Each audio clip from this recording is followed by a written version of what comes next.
যে জাতি যাকে মহব্বত করবে, যে জাতি যাকে ভয় করবে, যাকে অনুসরণ করবে, তার সাথে তার আচরণ হবে।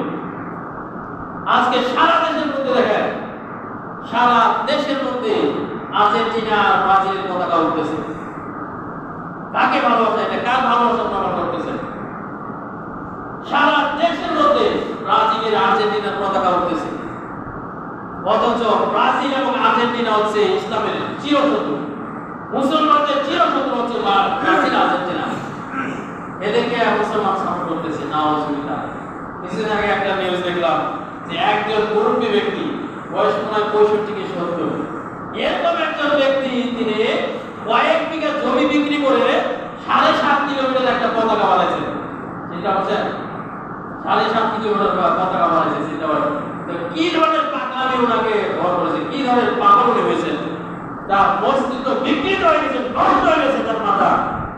7.5 কিলোমিটার পতাকা তৈরি করছেন। চিন্তা করেন আরো কত কিছু। কেউ কেউ একবারে বাড়ি ঘর সব কিছু একবারে আর্জেন্টিনার পতাকা, একবার আর্জেন্টিনার পতাকা রং করছে। কেউ একবারে রাস্তাঘাট সবকিছু সাজাইছে।